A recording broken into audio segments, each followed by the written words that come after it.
Hola, ¿me permite saludar?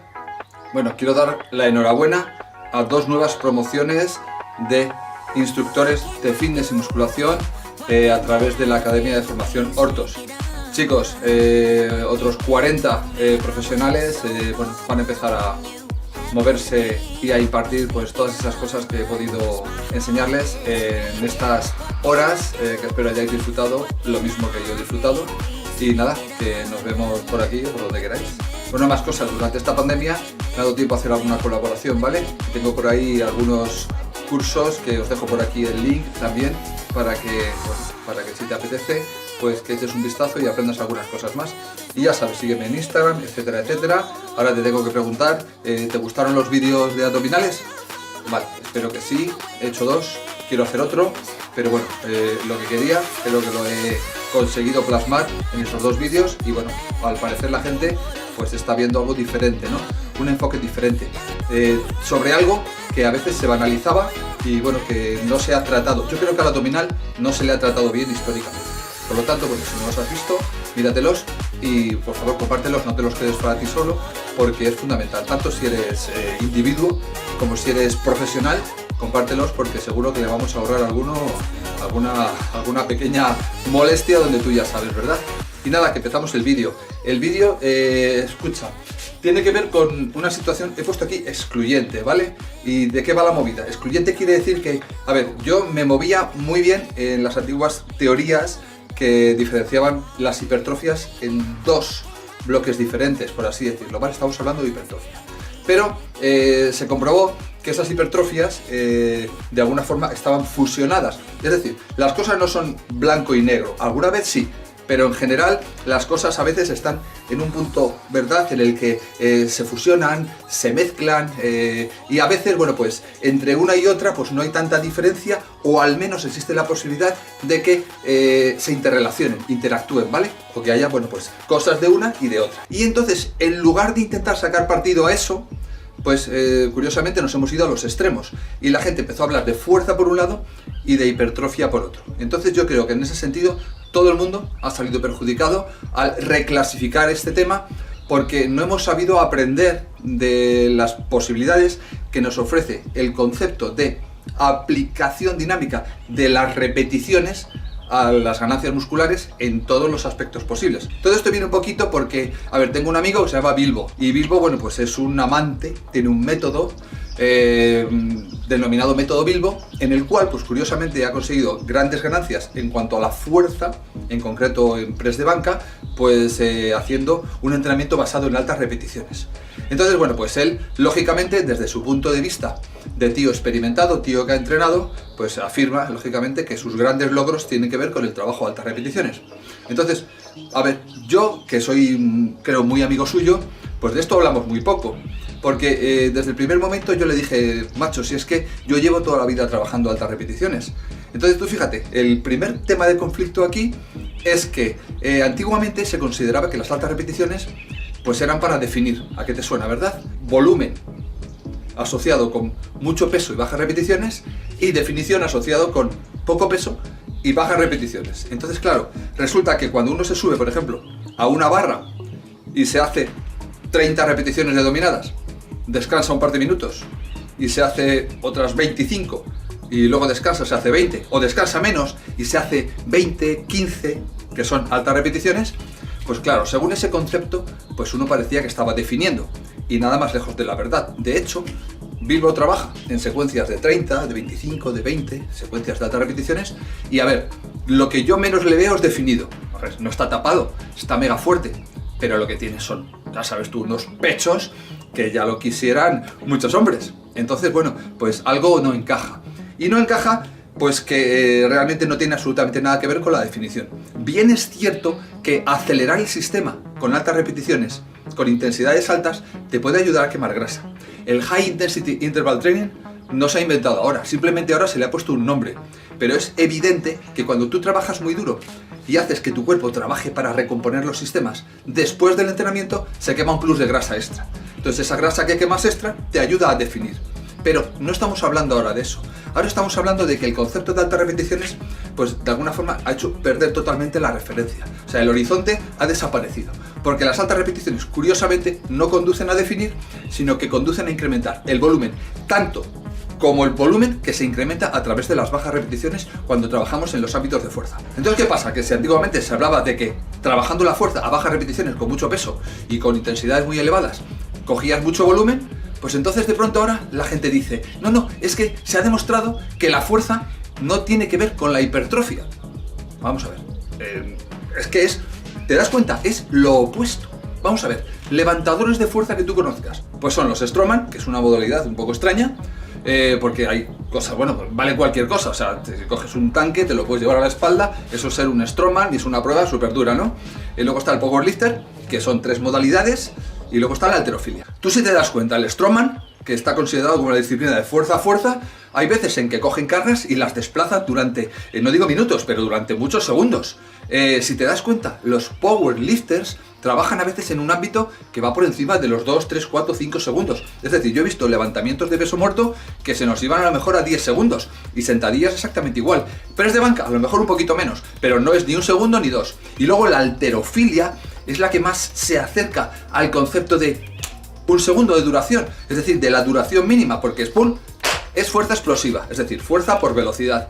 Entonces, de alguna manera, las personas que están más cerca de la fuerza, pues no deberían estar hipertrofiados.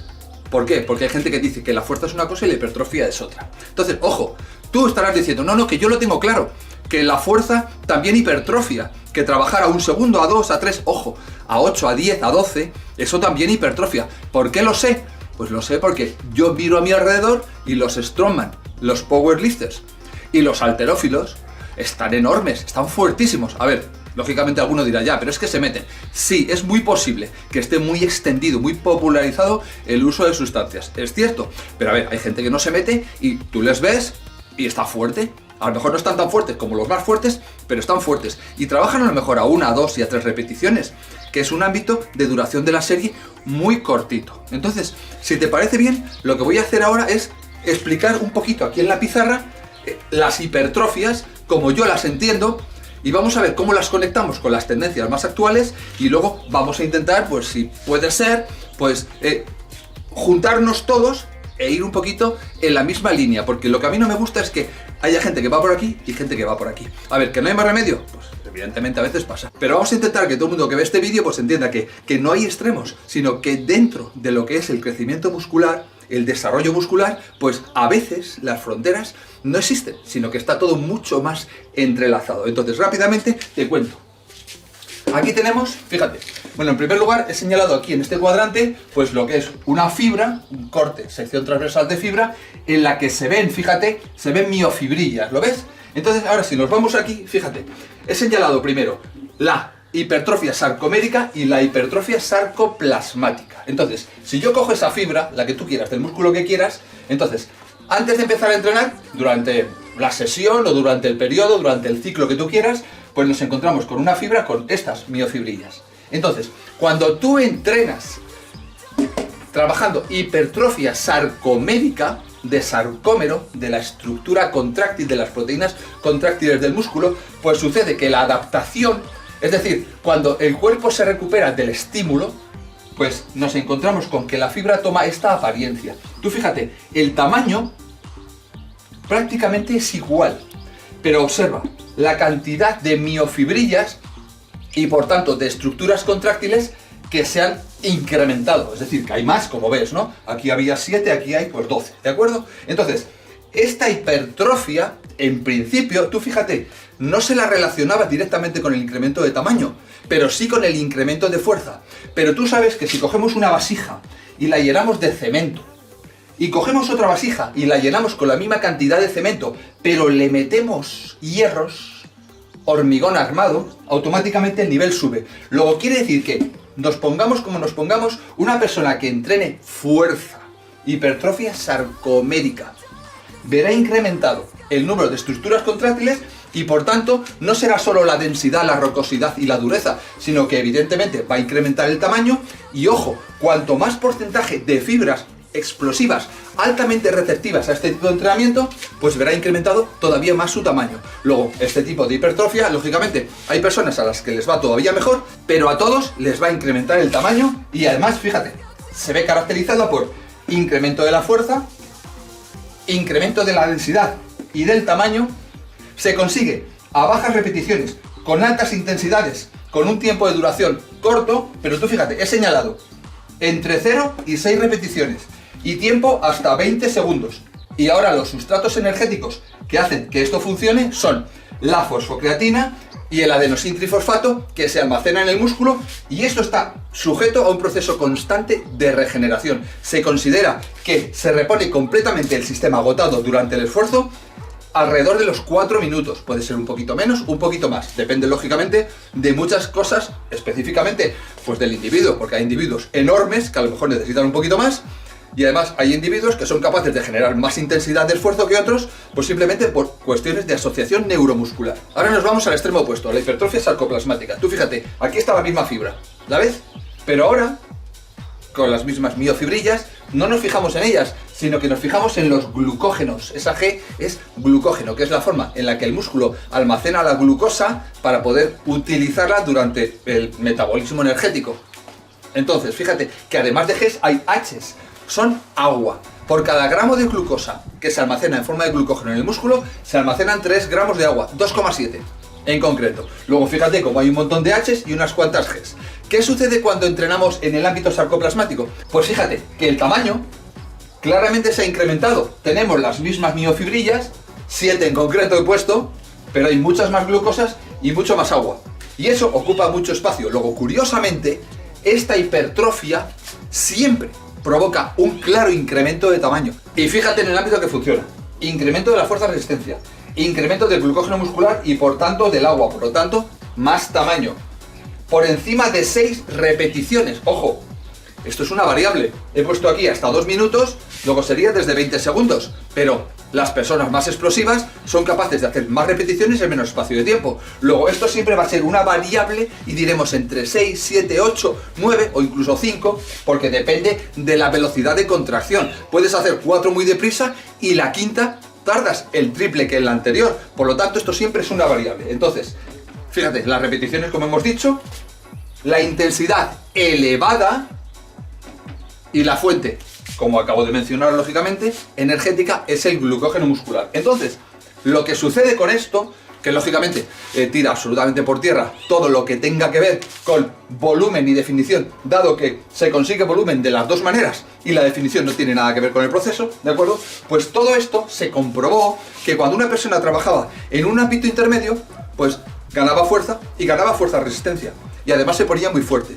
Y eso empezó a hacer que el culturismo trabajase siempre en el ámbito de repeticiones entre 6 y 12 aproximadamente. Ojo, que hay gente que es de 8, y gente de 10, y gente de 12. O sea, que hay gente que dice, no, yo mejor... A ver, el problema aquí está en eso, en que la gente aplica el principio de individualización, pero como si fuera el principio de egoistización. Es decir, como a mí me ha ido muy bien, y eso, que no he probado todo, sino que lo que he probado me ha ido bien, pues creo que se le tiene que aplicar a todo el mundo. A ver, es un error. Si tú eres un individuo que entrenas para ti mismo, no pasa nada, porque como mucho tienes un entorno cerrado. Pero si eres un profesor y vas por ahí diciendo que hay que trabajar a 12 por pelotas, o a 10, o a 8, o que la fuerza no produce hipertrofia, tú fíjate de lo que estamos hablando. O sea, lo que antiguamente era fuerza, volumen, mucho peso, alta intensidad, etcétera, que era lo que daba volumen, ahora de pronto, ¡pum!, lo hemos separado de la hipertrofia. O sea, esto es auténtico. Hay gente que me está escuchando ahora y que estará diciendo, pues es verdad, a mí me estaban diciendo que está la fuerza por un lado y la hipertrofia por otro,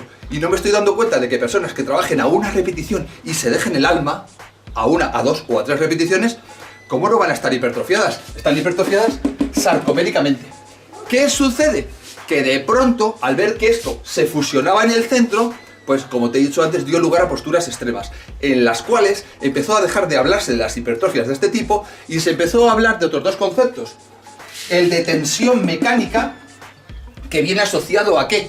La tensión mecánica es evidente que cuanto más peso, cuanta más carga tiene que soportar el músculo, grupo de músculos, la tensión, lógicamente, en todas las estructuras en la fibra muscular, en tendones, ligamentos, huesos, es mayor. Entonces eso automáticamente, llevado a un extremo límite o cercano al límite, provoca roturas en las estructuras. El cuerpo lo que mejor hace es recomponer estas cosas. Cuando le das descanso y lo alimentas bien, es capaz no solo de reponer lo que se ha roto, sino encima mejorarlo. Es como un callo de fractura de un hueso, que nunca se queda igual, sino que se queda más gordo, como una cicatriz, ¿de acuerdo? O sea, todo funciona igual. El cuerpo trata de mejorarlo, aunque a veces quede feo, ¿vale? Pero es así. Entonces nos damos cuenta de que el concepto de tensión metabólica asociado a la rotura de estructuras provocaba una gran mejora en el campo de la hipertrofia sarcomérica. Y sin embargo, el estrés metabólico generado por el agotamiento de glucógeno provocaba lo que se llama supercompensación de glucógeno muscular, ¿de acuerdo? Y conseguíamos este fenómeno por el cual cada vez crecíamos más y más y más, aunque este tipo de hipertrofia no es estructural, es decir, que se pierde cuando dejas de entrenar, y este dura un poquito más en el tiempo, ¿vale? Entonces, estas dos hipertrofias relacionadas con los dos conceptos que tú conoces ahora porque están más, ¿de acuerdo? Están más en boca a boca, de tensión mecánica y de estrés metabólico, pues simplemente son los mismos conceptos, pero que a mí me gustaría otra vez que reconduzcamos las ideas, porque gracias a estos dos conceptos entendemos la realidad, que es cualquier estímulo llevado a intensidad elevada va a provocar una mejora, y esa mejora siempre se traduce en hipertrofia. Por lo tanto, ¿qué nos interesa? Pues lo que nos interesa es, si tú eres culturista, pues nos interesa esta y esta, porque tú lo que quieres es A más B. Fíjate aquí, más grande, más miofibrillas, más densidad, más rocosidad, más fuerte y más glucógeno. Es decir, que esta persona que trabaja en ámbito A más B, es decir, que entrena de las dos maneras, lógicamente será el más fuerte de toda la clase. Es evidente. Y en culturismo esto es lo que queremos. Queremos estar muy fuertes y además que aguante mucho esa fuerza. Es decir, que podamos mover grandes cargas, y cargas no tan grandes, pero durante mucho tiempo, porque eso se traduce en una hipertrofia brutal, ¿vale? Estés o no dopado. Si estás dopado, multiplícalo por lo que tú quieras, pero evidentemente esto vale. ¿Por qué? Porque lo vemos a personas que no han tomado nunca nada y que llegan a unos extremos aceptables de desarrollo muscular y que se notan que están bien en los dos ámbitos, independientemente de sus características y de su tipo de fibras, ¿vale? Porque eso varía además de músculo a músculo, como tú ya sabes. Hay músculos explosivos y hay músculos menos explosivos, pero en todos hay porcentaje de fibras explosivas y porcentaje de fibras lentas. Luego lo normal es que todos los trabajemos en los dos ámbitos para que lleguemos al límite, llevemos al extremo las hipertrofias en todos los ámbitos, en cada uno de los músculos. Eso es el culturismo, señores. Vale, entonces ahora vamos a ver algo que es importante que entendamos. Es decir, me voy a ir un poquito a un extremo. Si te das cuenta y nos colocamos aquí, pues es muy probable que una persona que trabaja solo fuerza a 1, 2, 3 repeticiones, y las hay, yo las he entrenado, es muy probable que te digan, joder, es que cuando me metes en altas repeticiones, pues no soy nadie. Es decir, que si te mueven unas cargas brutales, pero en cuanto les metes a hacer 10, 12, 15, pues realmente pues ven que su rendimiento baja un montonazo, ¿de acuerdo? Entonces, es muy probable que la adaptación en ese extremo al extremo contrario sea mucho más complicada que a la inversa. Es decir, que las personas que trabajan a altas repeticiones sí tienen ganancias extraordinarias en el ámbito de la fuerza, pero eso no se puede conseguir con muchas repeticiones con poco peso, sino que hay que conseguirlas con muchas repeticiones, con el peso adecuado y con la intensidad adecuada. ¿Por qué? Porque los sistemas energéticos sí que están entrelazados. Yo ahora estoy consumiendo grasas para hablar, pero si hago un esfuerzo muy rápido, consumo ATP y fosfocreatina. Si empiezo a dar palmas, glucógeno, hasta que me canse. Es decir, que todo lo puedo mezclar durante el proceso, ¿de acuerdo? Entonces, ¿qué sucede? Que cuando tú trabajas a altas repeticiones y con altas intensidades, puedes conseguir llegar a involucrar la fosfocreatina y el ATP, y a través de eso mejoramos la capacidad en el ámbito sarcomérico, en el ámbito de desarrollar esfuerzos poderosísimos con un tiempo muy limitado, pero con cargas muy elevadas. ¿Qué es lo que le sucede a Bilbo? Entonces, ¿qué pasa con Bilbo? Bueno, pues Bilbo, ¿cómo trabaja? Bilbo trabaja siempre con alta explosividad. Es decir, cuando le hace una serie con unos pesos elevadísimos, pero a altas repeticiones, notas que va muy deprisa, va muy fuerte. Él es muy explosivo en los músculos que empujan. Entonces, por eso, se puede permitir el lujo de no llevarlo al fallo o límite razonable, como yo lo llamo. Se puede permitir ese lujo y decir, me guardo una, me guardo dos, me guardo tres, en el ámbito que tú estés más convencido de que a ti te funciona bien, ¿de acuerdo? Sin embargo, otras personas menos explosivas, o por motivos de seguridad, y te pongo mi ejemplo, yo en press de banca, pues me gusta hacerlo así, porque noto que cuando voy con un peso notable a altas repeticiones, me veo muy seguro articularmente, ¿de acuerdo? O sea, tengo cuidado en la extensión para que, lógicamente, no haya dislocamiento de la articulación del codo y, lógicamente, pues utilizo pues mis máximos recursos para ir muy rápido. Pero, por ejemplo, a mí que me gusta más el trabajo de pull en vez de push, pues cuando hago dominadas, ojo, tú no puedes hacer las dominadas a la misma velocidad que un press de banca. ¿Por qué? En el press banca tú empujas contra resistencia, contra gravedad, y para estirar el codo tienes que esforzarte para ello. Pero en una dominada, solo descolgarte ya llegas al límite de recorrido articular. Luego hay que tener cuidado con la extensión completa de los codos. Por eso se tiende a ralentizar un poco más y no vas tan rápido.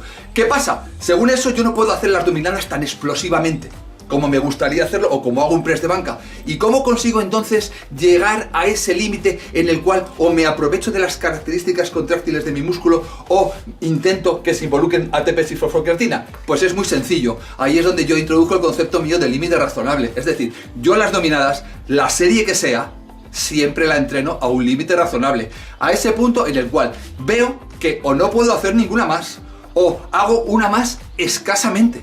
O claramente veo que la siguiente repetición pues va a ser la repetición límite. Es decir, en función de cómo me encuentre, me voy hasta ese punto. ¿Y por qué? Porque para conseguir eso, lo normal es que entre una repetición y la siguiente, a veces tengas que parar. Entonces tú cuando paras y has agotado al cabo de 25 repeticiones el glucógeno muscular que tenías en ese momento para esa serie, de pronto paras y al cabo de un par de segundos te sale otra repetición e incluso explosiva. ¿Por qué es? Porque en ese momento tú ya no tienes glucógeno para que funcione a lo mejor a esa velocidad de crucero, ¿verdad? Tipo diésel, pero sí que tienes ATPs y fosfocreatina disponibles porque aunque se recuperan del todo al cabo de 4 minutos, sin embargo al cabo de 30, 40, 50, 60 segundos sí que tienes disponibilidad para una repetición. Ojo, haces una muy explosiva, haces otra, a lo mejor haces otra y notas que efectivamente puedes tirar con mucha potencia, con mucha velocidad, pero al cabo de un ratitín de 4, 5, 6, 7 repeticiones dices, ya no puedo más. Evidentemente la carga acumulativa, todo el proceso se globaliza y lo notas en ligamentos, tendones, articulaciones, notas una tensión que dices, cuidadito porque no es que no suba, es que además me puedo hacer daño. Y ahí es donde paras. Luego tenemos esas dos formas de interpretar el proceso para conseguir que las altas repeticiones nos ayuden a ganar fuerza. Y ya te he dicho, Bilbo lo hace de esa manera y yo lo hago de esta otra en el ámbito en el que quiero tener más seguridad porque el ejercicio a lo mejor es más peligroso. Y es más peligroso una dominada, no hay duda, para los codos, porque si se te va la pinza, ¡pum!, te partes en dos, que un press en el cual, a ver, tendrías que hacer mucho el bruto, ojo que hay gente que se ha dislocado codos, ¿vale? Pero es más raro. Si el peso es adecuado, lo complicado es extender del todo, pero en una dominada es súper sencillo. Entonces, este era el objetivo de este vídeo. Espero que te haya gustado mucho, espero que no te líe, porque, a ver, yo he intentado explicarlo muy bien, pero claro, tampoco voy a estar aquí media hora. Bueno, que digo, ya he estado media hora, pero voy a intentar que sea más corto, ¿vale? Siempre lo digo y luego al final no lo saco en el vídeo. Esta vez lo saco, ¿vale? Entonces espero que te sea muy útil, que hayas entendido que hay que retomar otra vez este concepto, ¿vale? Que yo lo uso permanentemente y que la gente lo entiende de maravilla y que de esta forma tenemos todo explicado sin tener que irnos a un extremo o a otro. Gracias a todos por estar aquí. Iron Masters Forever. Vamos a demostrar de lo que somos capaces. Sin pensarlo, únete, somos Iron Masters. Iron Masters, Iron Masters.